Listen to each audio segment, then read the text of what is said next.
Good morning YouTube, bienvenue dans cette nouvelle vidéo où je te présente la dernière de chez TimeUSB. C'est une 12 volts 8, 140 ampères. Donc c'est un modèle qui n'a pas Bluetooth. Par contre, vous avez un prix d'un autre monde, c'est-à-dire que il faut aller dans la description, cliquer sur le lien, vous allez vous apercevoir du prix de celle-ci.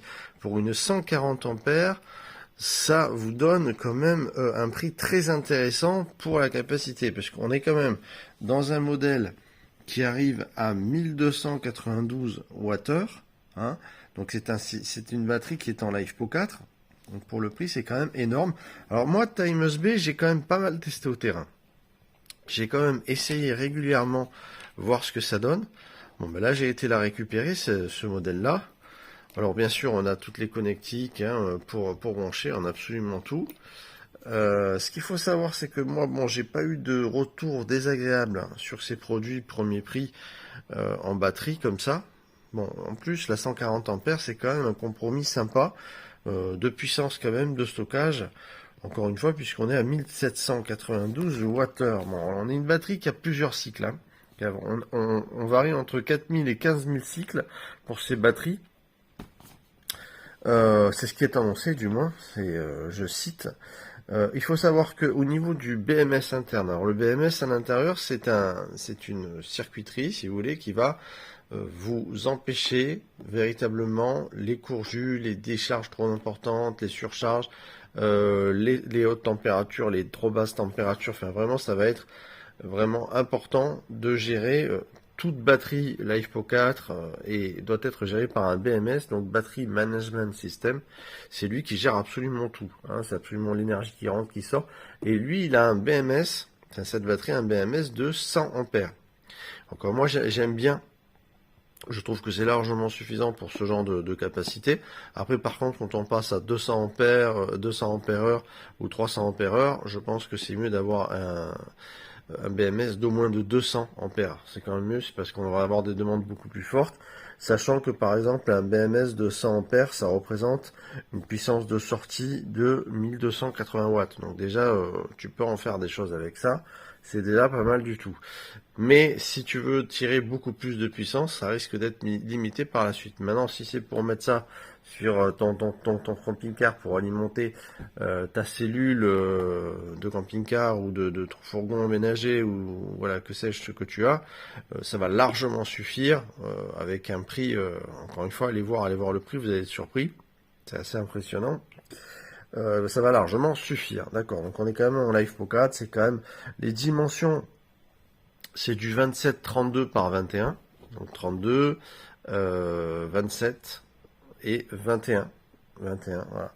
Donc c'est vrai que c'est quand même pas mal. La meilleure plage de température pour qu'elle fonctionne bien, c'est entre 5 et 40 degrés. Voilà, ça va être un petit peu là où ça va fonctionner le mieux. Les coques ABS, elles sont pas mal. Bon, une petite sangle toute simple pour la transporter. Au niveau du poids, on est vraiment pas lourd. On est dans les 12 kilos, donc c'est relativement pas difficile de la porter, et pour ta charge utile dans ton véhicule, ça va pas être un problème non plus. C'est l'avantage de ce genre de batterie lithium LiFePO 4. Alors, les connectiques, comme je l'ai dit, elles sont livrées, c'est du M8, hein, c'est ce qui s'adapte ici, qui se visse et que tu vas pouvoir relier à ton régulateur de charge et à ton système solaire. Donc effectivement, les M8 même, ils en ont mis 4 au lieu de 2, donc ça c'est sympa. Et ce que j'aime bien chez TimeUSB aussi, c'est qu'il te donne toujours dans le paquet une multitude de petits autocollants qui fait la pub effectivement sur TimeUSB, mais qui est assez sympa avec le petit bonhomme là, tout ça en différent. T'as un petit camping-car et ça peut faire un petit cache-misère si tu veux, si tu as des petits pets sur ton camping-car. Et bien ce genre de petits autocollants peut faire des petits cache-misère sympas. Moi j'aime bien les petits autocollants qui livrent avec. Ce qu'il faut se dire aussi, c'est qu'elles ont la capacité de se cumuler entre elles. Je pense que c'est bien d'aller jusqu'à 4 batteries, effectivement, mais pas au-delà. Alors, en série ou alors en, euh, en parallèle. Voilà.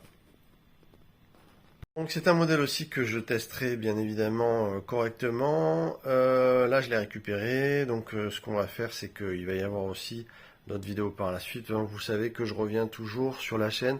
On teste la valeur des produits, leur capacité, ce qui est vraiment préconisé. On voit si c'est vrai, si c'est pas vrai. Vous savez qu'il y a une transparence sur la chaîne pour le matériel. Donc voilà, pour ce qui est pour cette petite batterie. Vous la retrouvez en description et vous allez voir, c'est assez surprenant au niveau du prix par rapport aux batteries qu'on a connues, ne serait-ce qu'il y a 2-3 ans en arrière. Voilà, après si vous voulez voir un petit peu mes avis sur mes batteries préférées, je vous invite à aller dans la description également de cette vidéo. Vous allez retrouver absolument tous les produits que je préfère et que je préconise en priorité par rapport aux essais que j'ai pu faire à travers 10 ans maintenant avec la chaîne.